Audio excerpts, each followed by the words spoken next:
तो चलिए आज बात करते हैं भारत के शायद सबसे जगमगाते, सबसे ज्यादा मनाए जाने वाले त्योहार की, दिवाली। हाँ, दिवाली, जिसे दीपावली भी कहते हैं। अब हम सब जानते हैं कि इसमें रोशनी है, पटाखे हैं, मिठाइयाँ हैं, लेकिन ये सिर्फ यहीं तक सीमित नहीं है। बिल्कुल नहीं।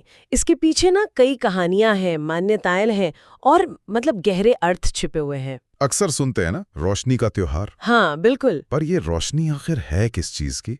क्या सिर्फ अंधेरा भगाने की या कुछ और? अच्छा सवाल है। कहते हैं ये अंधकार पर प्रकाश की जीत है। बुराई पर अच्छाई की। और शायद सबसे जरूरी, अज्ञान पर ज्ञान की जीत का प्रतीक है। आज हम इन्हीं सब परतों को खोलने की कोशिश करेंगे। हाँ, देखते हैं कि अलग अलग कहानियां क्या कहती हैं। हमारे पास जो जानकारी है वो दिवाली से जुड़ी अलग अलग पौराणिक कथाओं से है और जो क्षेत्रीय रिवाज हैं, मान्यताएं हैं, उनसे ली गई है। जी, तो कई सारे स्रोत हैं। तो हमारी कोशिश ये समझने की कि दिवाली मनाने के पीछे की असल भावना क्या है, क्यों अलग अलग जगहों पर इसे अलग अलग कहानियों से जोड़ा जाता है, और आखिरकार ये सब मिलकर हमें सिखाता क्या है, ये जानना दिलचस्प होगा। हाँ, तो सबसे पहले नाम ही पकड़ते हैं, दीपावली। सुनने में कितना सुंदर लगता है। हाँ, बहुत। ये संस्कृत से आया है, दो शब्दों से मिलकर बना। दीप यानी दिया और अवली यानी एक कतार या पंक्ति। अच्छा, दीप और अवली। तो दीपावली का सीधा सा मतलब हुआ दीपकों की कतार। दीपकों की कतार। और वही तस्वीर दिवाली की पहचान है ना, वो जगमगाते दियों की लाइनें। बिल्कुल। और इन दियों की कतारों के पीछे जो सबसे जानी मानी कहानी है वो हमें उत्तर भारत ले जाती है। भगवान राम वाली कहानी। हाँ, भगवान राम से जुड़ी कहानी। हम सब ने सुना है कि कैसे 14 साल के वनवास के बाद, जब उन्हें जंगल में रहना पड़ा था, जी, तब भगवान राम अपनी पत्नी सीता और भाई लक्ष्मण के साथ अयोध्या लौटे थे। वो भी रावण का वध करने के बाद। हाँ, लंका के राक्षस राजा रावण का वध करके। सोचिए जरा वो पल। अयोध्या के लोग कितने खुश हुए होंगे अपने राजा के लौटने पर। कहते हैं कि उनके स्वागत में लोगों ने पूरी नगरी को मिट्टी के दियों से ऐसा सजा दिया था कि अमावस्या की रात भी पूर्णिमा जैसी लगने लगी थी। वाह! ये सिर्फ राजा की वापसी का जश्न नहीं था फिर तो। नहीं, ये बुराई पर अच्छाई की जीत का, अंधेरे पर उजाले की विजय का उत्सव था। हाँ, और इसमें सोचने वाली बात यह है कि ये सिर्फ एक राजा की वापसी भर नहीं थी, जैसा आपने कहा। जी, कई स्रोत इसे धर्म की पुनः स्थापना के तौर पर देखते हैं। रावण का राज अधर्म का प्रतीक था। बिल्कुल। और राम की वापसी न्याय, नैतिकता, मतलब एक सही शासन व्यवस्था के लौटने का संकेत थी। अच्छा। तो वो दियों की रोशनी सिर्फ बाहरी अंधकार को नहीं मिटा रही थी, वो एक नए, शांतिपूर्ण और न्यायपूर्ण युग के आगमन का प्रतीक भी थी। ये रोशनी सिर्फ बाहर नहीं, अंदर भी फैल रही थी। बिल्कुल। पारंपरिक व्याख्याओं में अक्सर ये होता है कि दियों की रोशनी बाहरी अंधकार मिटाने के साथ साथ मन के अज्ञान, निराशा और भय को दूर करने का प्रतीक भी मानी जाती है। अच्छा। वो एक तरह से हमारे अंदर की चेतना, हमारे विवेक की ज्योति का प्रतिनिधित्व करती है, जो हमें सही रास्ता दिखाती है। तो ये जीत सिर्फ राम की रावण पर नहीं, बल्कि ज्ञान की अज्ञान पर, आशा की निराशा पर भी थी। ये तो बहुत गहरा अर्थ हुआ। लेकिन दिवाली की कहानी सिर्फ राम कथा तक ही सीमित नहीं है ना? नहीं, बिल्कुल नहीं। भारत के कई हिस्सों में और खासकर अगर आप देखें व्यापारी समुदाय में, हाँ। तो दिवाली का सीधा संबंध देवी लक्ष्मी से जोड़ा जाता है। हाँ, धन, समृद्धि और सौभाग्य की देवी। जी हाँ। मैंने देखा है कि दिवाली से पहले घरों की जबरदस्त साफ सफाई होती है। हाँ, ये तो बहुत जरूरी माना जाता है। लोग घरों को रंगोली, फूलों और नई चीजों से सजाते हैं और खूब रोशनी करते हैं। और एक बात और, दरवाजे और खिड़कियां खुली रखी जाती हैं। इसके पीछे क्या मान्यता है? इसके पीछे मान्यता ये है कि दिवाली की रात देवी लक्ष्मी पृथ्वी पर विचरण करती हैं। अच्छा। हाँ, और उन घरों में अपना आशीर्वाद देने आती हैं जो साफ सुथरे हों, पवित्र हों और प्रकाशित हों। तो दरवाजे, खिड़कियां खुली रखना एक तरह से निमंत्रण है? हाँ, उनका स्वागत करने का निमंत्रण। ये परंपरा हमें सिर्फ बाहरी स्वच्छता का नहीं, बल्कि मन की पवित्रता और एक सकारात्मक माहौल बनाए रखने का महत्व भी सिखाती है। समृद्धि वहीं आती है जहां शुद्धता और सकारात्मकता हो। हाँ, कुछ ऐसा ही। ये जीवन का एक बड़ा सबक लगता है ना? निश्चित रूप से। ये सिर्फ भौतिक समृद्धि की बात नहीं है शायद। बिल्कुल नहीं। लक्ष्मी पूजन में पवित्रता और स्वच्छता पर जो जोर दिया जाता है, वो हमें याद दिलाता है कि सच्चा धन या समृद्धि सिर्फ पैसा नहीं, बल्कि एक साफ मन, अच्छे विचार और सकारात्मक ऊर्जा भी है। देवी लक्ष्मी का स्वागत करना एक तरह से अपने जीवन में इन सभी अच्छी चीजों को आमंत्रित करना है। ये तैयारी, ये सफाई, ये सजावट, ये सब उसी स्वागत का हिस्सा है। ये दिलचस्प है कि कैसे एक ही त्योहार के इतने अलग अलग आयाम हैं। उत्तर भारत में राम की वापसी मुख्य है, तो कई जगह लक्ष्मी पूजन। जी। और अगर हम दक्षिण भारत की तरफ जाएं तो कहानी फिर बदल जाती है। हाँ, बिल्कुल। दक्षिण भारत में दिवाली मनाने का एक और प्रमुख कारण बताया जाता है। वो क्या है? वहाँ इसका संबंध भगवान कृष्ण और राक्षस राजा नरकासुर की कथा से है। नरकासुर? हाँ, कहते हैं नरकासुर बहुत अत्याचारी था और उसने हजारों निर्दोष लोगों, खासकर महिलाओं को बंदी बना रखा था। ओहो, तो कृष्ण ने उसका वध किया? हाँ, कथा के अनुसार भगवान कृष्ण ने अपनी पत्नी सत्यभामा के साथ मिलकर नरकासुर का वध किया और उन सभी बंदियों को मुक्त कराया। अच्छा, सत्यभामा भी साथ थी? जी हाँ, और इस मुक्ति के जश्न में लोगों ने दिए जलाए और पटाखे फोड़कर अपनी खुशी जाहिर की। पटाखे फोड़ने का संबंध इस कहानी से भी है? हाँ, कुछ परंपराओं में ऐसा मानते हैं। और दक्षिण भारत में कई जगहों पर दिवाली के दिन सुबह जल्दी उठकर तेल स्नान करने की परंपरा भी इसी कथा से जुड़ी है, जो शुद्धि का प्रतीक है। वाह, यानी यहाँ भी मूल भावना वही है, बुराई का अंत और मुक्ति का उत्सव। बिल्कुल। देखिए, कथा बदल गई, नायक बदल गए, क्षेत्र बदल गया, लेकिन संदेश का सार वही रहा। अत्याचार का अंत, बुराई पर अच्छाई की जीत। हाँ, और स्वतंत्रता का उत्सव। चाहे राम की रावण पर विजय हो या कृष्ण की नरकासुर पर, या कुछ परंपराओं में देवी का राक्षसों पर संहार। दिवाली को देवी काली या दुर्गा से भी जोड़ा जाता है। अच्छा। जी, ये त्योहार अंततः इसी बात को रेखांकित करता है कि बुराई कितनी भी शक्तिशाली क्यों न लगे, जीत हमेशा अच्छाई, सत्य और धर्म की ही होती है। और नरकासुर वाली कथा में वो मुक्ति का पहलू, लिबरेशन, वो ज्यादा स्पष्ट है। हाँ, वो बहुत स्पष्ट उभर कर आता है। और ये कहानियां सिर्फ रामायण या कृष्णलीला तक ही सीमित नहीं है ना?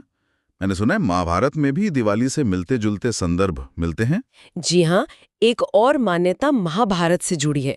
कुछ क्षेत्रों में माना जाता है कि दिवाली का दिन वो दिन है जब पांचों पांडव भाई युधिष्ठिर, भीम, अर्जुन, नकुल और सहदेव अपना 12 साल का वनवास और उसके बाद 1 साल का अज्ञातवास सफलतापूर्वक पूरा करके अपनी राजधानी हस्तिनापुर लौटे थे। अच्छा, पांडवों की वापसी भी दिवाली से जुड़ी है? कुछ मान्यताओं के अनुसार। हाँ, सोचिए, इतने लंबे समय के कष्ट और अनिश्चितता के बाद पांडवों का लौटना उनके राज्य और प्रजा के लिए कितनी बड़ी राहत और खुशी की बात रही होगी। बिल्कुल। तो उनके लौटने की खुशी में भी लोगों ने दिए जलाए होंगे? बिल्कुल। उनके स्वागत में भी नगर को दीपों से सजाया गया था, जो उनके लिए आशा, आनंद और एक नए अध्याय की शुरुआत का प्रतीक था। तो ये कथा भी उसी मूल भावना से जुड़ती है। हाँ, कठिनाइयों और निर्वासन के लंबे अंधकार के बाद आशा, न्याय और पुनर्स्थापना के प्रकाश का आगमन। ये तो कमाल है। मतलब रामायण, कृष्णलीला, महाभारत, अलग अलग ग्रंथ, अलग अलग युग, लेकिन दिवाली का प्रकाश कहीं ना कहीं सब में झलकता है। सही कहा। पर क्या दिवाली का महत्व सिर्फ इन पौराणिक कथाओं तक ही सीमित है, या इसका कोई और पहलू भी है? एक बहुत महत्वपूर्ण पहलू है जो अक्सर इन कथाओं के साथ चलता है। भारत के कई समुदायों, विशेषकर पश्चिमी और उत्तरी भारत में, दिवाली को नए साल की शुरुआत के रूप में भी मनाया जाता है। अच्छा, नववर्ष। हाँ, जैसे गुजराती समुदाय के लिए दिवाली के अगले दिन बेस्तु वरस यानी नव वर्ष का आरंभ होता है। कई व्यापारी वर्ग के लोग भी इसी दिन नए बही खाते शुरू करते हैं। अच्छा, तो ये नए साल का जश्न भी है? तभी लोग नए कपड़े खरीदते हैं, घरों को नए सिरे से सजाते हैं, हिसाब किताब की नई बहियां शुरू करते हैं। बिल्कुल सही। ये सचमुच एक नई शुरुआत, एक रीसेट बटन दबाने जैसा समय होता है। लोग नए कपड़े पहनते हैं, घरों को ताज़ा करते हैं, रिश्तेदारों और दोस्तों से मिलते हैं, मिठाइयाँ और तोहफे बांटते हैं। और शायद पुराने गिले शिकवे भी भुलाते हैं। हाँ, और सबसे अच्छी बात, पुराने गिले शिकवे भुलाकर नई सिरे से रिश्तों की शुरुआत करने का भी एक मौका माना जाता है। ये एक तरह से जीवन के पुराने खाते को बंद करके नई ऊर्जा, नई उम्मीदों के साथ आगे बढ़ने का अवसर है। ये बहुत अच्छा है। और ये नई शुरुआत वाला पहलू आध्यात्मिक स्तर पर भी बहुत गहरा है। कैसे? जैसा हमने पहले बात की थी, दिए जलाना सिर्फ एक बाहरी क्रिया नहीं है। ये हमारे भीतर की उस आध्यात्मिक ज्योति, उस विवेक या ज्ञान का प्रतीक है जो हमें अज्ञान और नकारात्मकता के अंधकार से बचाता है। अच्छा। दिवाली का समय आत्मनिरीक्षण का भी होता है, अपने अंदर झांकने का, अपनी कमियों को दूर करने का और जीवन में सकारात्मक बदलाव लाने का संकल्प लेने का। जैसे बाहरी सफाई वैसे ही मन की सफाई। हाँ बिल्कुल, जैसे हम दिवाली पर बाहरी घर की सफाई करते हैं, वैसे ही ये मन और आत्मा की शुद्धि का भी प्रतीक है। ये तो बहुत ही सार्थक बात है। यानी दिवाली सिर्फ अतीत की जीत का जश्न नहीं, बल्कि भविष्य के लिए एक नई बेहतर शुरुआत की प्रेरणा भी है। हाँ, बाहरी रोशनी के साथ साथ अंदर की रोशनी को जगाने का त्योहार। आपने बिल्कुल सही समझा। ये त्योहार हमें याद दिलाता है कि हर अंत एक नई शुरुआत का अवसर होता है।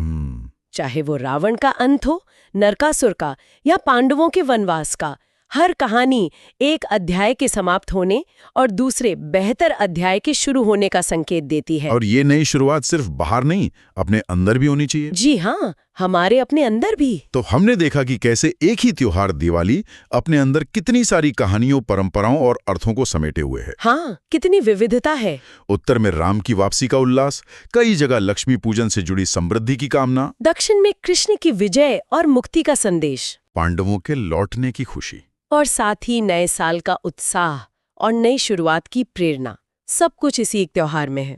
हाँ, और इन सभी अलग अलग धागों को अगर एक साथ पिरोकर देखें तो दिवाली का सार उभर कर आता है। बिल्कुल, ये सिर्फ बाहरी शोर शराबे, पटाखों या मिठाइयों का त्योहार नहीं है, ये उससे कहीं ज्यादा गहरा है। क्या है वो सार? मेरे विचार में ये प्रेम, भाईचारा, दया, करुणा और अपने अंदर और बाहर प्रकाश फैलाने का त्योहार है। ये हमें बार बार याद दिलाता है कि जीवन में चाहे कितना भी अंधेरा क्यों ना लगे, कितनी भी मुश्किलें क्यों ना आए, हाँ। सत्य, अच्छाई, आशा और ज्ञान की किरण हमेशा मौजूद रहती है और अंत में जीत उसी की होती है। तो ये एक तरह से मानवीय जिजीविषा, मतलब जीने की इच्छा, उम्मीद और सकारात्मकता का उत्सव है। बिल्कुल, ये परिवार के साथ जुड़ने का, रिश्तों को मजबूत करने का, विश्वास को ताज़ा करने का और उम्मीद की कभी न खत्म होने वाली शक्ति का जश्न है। संक्षेप में कहें तो दिवाली का संदेश सार्वभौमिक है। अंधकार पर प्रकाश की, बुराई पर अच्छाई की, निराशा पर आशा की और अज्ञान पर ज्ञान की विजय। और शायद इसीलिए ये त्योहार भारत ही नहीं, दुनिया भर में जहां भी भारतीय समुदाय हैं, इतने उत्साह से मनाया जाता है। हाँ, शायद यही वजह है। वाकई दिवाली की रोशनी के पीछे इतनी सारी परतें और कहानियां हैं, ये जानना अपने आप में एक रोशनी पाने जैसा है। और यहाँ एक बात सोचने के लिए छोड़ जाते हैं श्रोताओं के लिए। हाँ, बताइए। ये कितना अद्भुत है कि एक ही त्योहार अलग अलग क्षेत्रों में अलग अलग कथाओं और नायकों से जुड़कर भी अंधेरे पर प्रकाश की विजय जैसे एक केंद्रीय और सार्वभौमिक संदेश को इतनी मजबूती से बनाए रखता है। ये तो है। क्या ये इस बात का संकेत नहीं कि विभिन्न संस्कृतियों, विश्वासों और कहानियों के ताने बाने के बावजूद अच्छाई की तलाश, अंधेरे से उजाले की ओर जाने की चाह, हाँ। और जीवन में सकारात्मकता और आशा बनाए रखने की कोशिश, ये कुछ ऐसी बुनियादी मानवीय प्रवृत्तियां हैं जो हम सभी को कहीं ना कहीं एक सूत्र में पिरोती हैं। वाह, ये सोचने वाली बात है। इस पर विचार किया जा सकता है।